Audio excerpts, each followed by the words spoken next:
जय श्री कृष्ण मित्रों, फिर एक बार बहुत बहुत हार्दिक स्वागत है आप सभी का।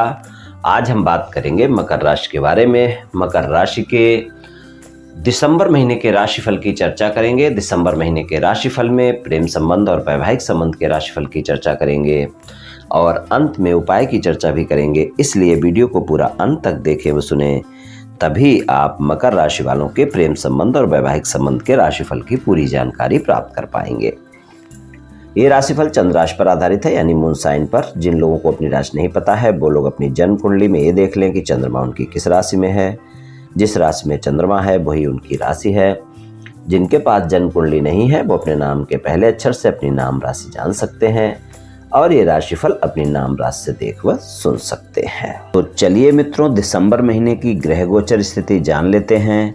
तो दिसंबर के महीने में सूर्य 16 दिसंबर से धनु राशि में रहेंगे। इससे पहले वो वृश्चिक राशि में रहेंगे और मंगल का गोचर पूरे महीने वृषभ राशि में रहेगा और बुध 3 दिसंबर को धनु राशि में गोचर अपना शुरू करेंगे और 28 दिसंबर को वो मकर राशि में आएंगे और 30 दिसंबर को फिर से बकरी होकर धनु राशि में प्रवेश करेंगे।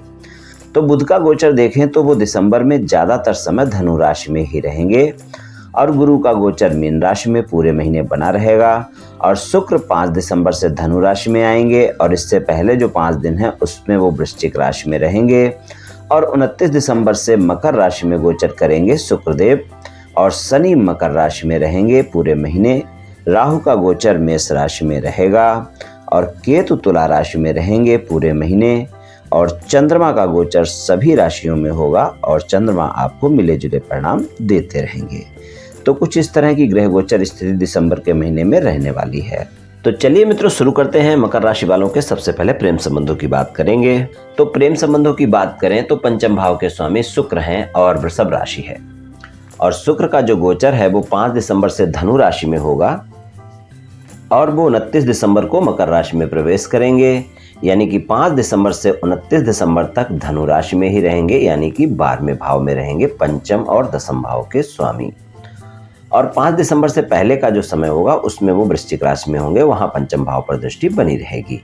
और 29 दिसंबर से जब मकर राशि में होंगे मात्र 3 दिनों के लिए, 29, 30 और 31, तो वहाँ पर उनकी सप्तम भाव पर दृष्टि रहेगी। आपके राशि स्वामी शनि है और शनि जो है आपकी राशि में ही रहेंगे, मकर राशि में ही रहेंगे और उनकी सप्तम दृष्टि सप्तम भाव पर रहेगी। तो पंचम भाव के स्वामी की जो गोचर है वो 12वें भाव में है और राशि स्वामी का गोचर आपके राशि में ही है। गुरुदेव का गोचर अपनी राशि तीसरे भाव में ही है और उनकी जो पंचम दृष्टि है वो सप्तम भाव पर है। प्रेम संबंधों में मिले जुले परिणाम देखने को मिलेंगे। पंचम भाव के स्वामी का गोचर 12वें भाव में है, तो जिनका प्रेम संबंध बहुत पहले से है उनके रोमांच काफ़ी अच्छे रह सकते हैं। इस महीने मुलाकातें हो सकती हैं, लेकिन ध्यान रहे कि वाद विवाद होने में भी देरी नहीं लगेगी। तो पंचम भाव के स्वामी का जो गोचर है वो 12वें भाव में है, इस बात का ध्यान रखें। इसलिए छोटी छोटी बातों को बड़ा करने से बचें, इस बात का ध्यान रखना आवश्यक होगा। और प्रेम संबंधों के मामले में एक बात का और भी ध्यान रखकर चलना है कि इस महीने आपको क्रोध से बचना है, क्योंकि मंगल आपके पंचम भाव में ही रहेंगे, वृषभ राशि में ही रहेंगे, जो कि चौथे भाव के स्वामी हैं और एकादश भाव के स्वामी हैं और उनका गोचर पंचम भाव में पूरे महीने रहेगा। तो इस महीने आपको जरा सी बातों को लेकर आप क्रोध कर सकते हैं, तनाव में आ सकते हैं, तनावपूर्ण स्थिति बना सकते हैं आप अपने साथी के साथ। तो रोमांस की भावना तो बढ़ेगी, प्रेम संबंधों में रोमांस की भावना ज़्यादा बढ़ेगी, एक दूसरे के साथ समय बिताने की इच्छा भी बढ़ेगी, प्रेम में गहराइयाँ बढ़ेंगी। लेकिन द्वादश भाव में जो गोचर होगा आपके पंचमेश का और आपके भाग्येश बुध का भी, भाग्येश जो बुध हैं उनका गोचर भी 3 दिसंबर को वो धनु राशि में प्रवेश कर जाएंगे और 28 दिसंबर को मकर राशि में जाएंगे, यानी आपकी राशि में जाएंगे और 30 दिसंबर को फिर से बकरी होकर धनु में आ जाएंगे। तो दिसंबर के 3 दिन शुरू के छोड़ दें और 28 से 30 3 दिन ये छोड़ दें, तो बाकी सारा समय धनु राशि में ही रहेंगे, 12वें भाव में ही रहेंगे।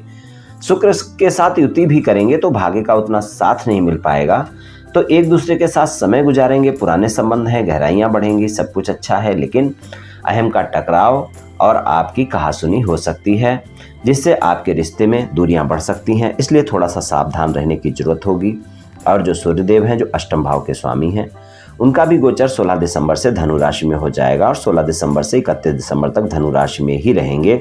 मंगल पंचम भाव में है, तो आप ध्यान रखें कि प्रेम संबंधों में गहराई तो होगी, लेकिन आपके प्रेमी प्रेमिका के साथ क्रोध के चलते आपकी वाद विवाद हो सकते हैं, इसलिए शांति बनाए रखें, इस बात का ध्यान रखकर चलें। जो लोग सिंगल हैं, साथी की तलाश में हैं, अगर आपकी किसी से मित्रता चल रही है या फिर मित्रवत संबंध है, उनको प्रेम संबंधों में बदलना चाहते हैं, उनके लिए अच्छा समय है, महीना अच्छा है। तीसरे भाव के स्वामी गुरुदेव का गोचर तीसरे भाव में ही है, सप्तम भाव पर दृष्टि भी है। तो आप ये मानकर चलें कि अगर आप किसी से मित्रता का हाथ बढ़ाते हैं, प्रस्ताव देते हैं, आपका प्रस्ताव स्वीकार किया जा सकता है, आपको साथी मिल सकता है। अगर कोई भी वाद विवाद प्रेम संबंधों में चल रहा है तो ध्यान रखें, बहुत ही धैर्य और संयम के साथ प्रयास करेंगे तभी इस महीने आपके वाद विवाद दूर होंगे, वरना आपके क्रोध के चलते, आपकी गलतफहमियों के चलते वाद विवाद दूर नहीं हो पाएंगे। जिनके प्रेम संबंध बहुत पहले से हैं, उन प्रेम संबंधों को विवाह संबंधों में बदलना चाहते हैं, उनके लिए महीना अच्छा है, वो प्रयास कर सकते हैं, अपने घर वालों को मना सकते हैं, साथी को मना सकते हैं और उनकी बातचीत बन सकती है। वो अपने घर वालों से बातचीत कर सकते हैं और प्रस्ताव शादी का आप अपने साथी को दे सकते हैं, आपका प्रस्ताव स्वीकार किया जा सकता है। तो प्रेम संबंधों में मकर राशि वालों को दिसंबर के महीने में कुछ इस तरह के परिणाम मिल सकते हैं। वैवाहिक संबंधों की बात करें, सप्तम भाव में कर्क राशि है, स्वामी चंद्रमा है, जिनका गोचर सभी राशियों में हो जाएगा।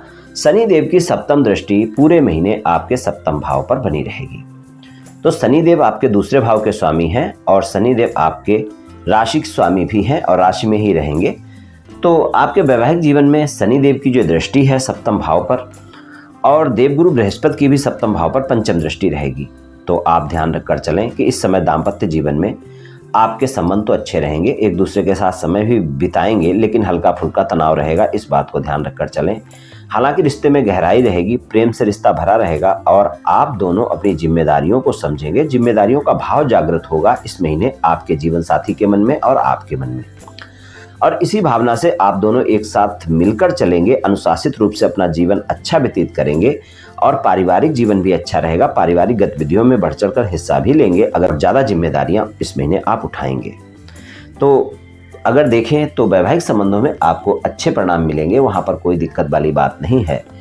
लेकिन अगर आपके जीवन साथी के साथ कोई भी वाद विवाद चल रहे हैं, आप उन वाद विवाद को समाप्त करना चाहते हैं, तो आपको ज़्यादा प्रयास करना होगा, ईमानदारी के साथ प्रयास करना होगा। अगर आपने अपने जीवन साथी को कोई भी बातें छुपा रखी हैं तो वो इस महीने पता चल सकती हैं। ईमानदारी से करेंगे प्रयास तो ही वाद विवाद समाप्त हो जाएंगे, इस बात का ध्यान रखना। और ससुराल पक्ष के साथ संबंध आपके सामान्य रहेंगे, लेकिन 16 दिसंबर से 31 दिसंबर तक का ऐसा समय होगा जब आपको ध्यान रखकर चलना होगा। आपके अहम के चलते आपके ससुराल पक्ष के लोगों के साथ आपके टकराव हो सकते हैं। जो लोग अविवाहित हैं, किसी रिश्ते की तलाश में हैं, अगर उनकी शादी की बात कहीं चल रही है, कुछ बातों को लेकर शादी की बात अटकी हुई है, दिसंबर का महीना आपकी बातें पक्की करा सकता है, आप प्रयास करें। और जो लोग साथी की तलाश में हैं, उनकी भी तलाश इस महीने पूरी हो सकती है, यानी कोई न कोई रिश्ता उनके जीवन में आ सकता है और मनपसंद साथी आपको मिल सकता है। यानी वैवाहिक संबंधों के लिए महीना अच्छा है, बस जीवन साथी के साथ आपको ईमानदारी रखने की आवश्यकता होगी। उपाय की बात कर लेते हैं। उपाय की बात करें तो शनि देव आपके राशि स्वामी हैं, तो आप ध्यान रखें कि शनिवार के दिन आप चींटियों को आटा और चीनी खिलाएं, खासकर काली चींटियां हों, अच्छा है। मछलियों को आप आटे की गोली खिला सकते हैं और मंगलवार वाले दिन आप बंदरों को गुड़ और चना खिला सकते हैं, इससे भी आपको काफ़ी लाभ देखने को मिलेगा।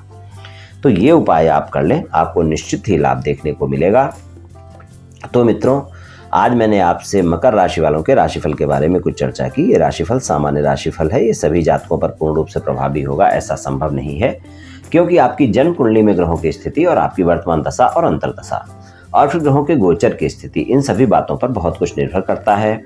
आप सभी स्वस्थ रहें, आयुष्मान रहें, धनवान रहें, ऐसी मेरी श्री कृष्ण भगवान से प्रार्थना है। जय श्री कृष्ण।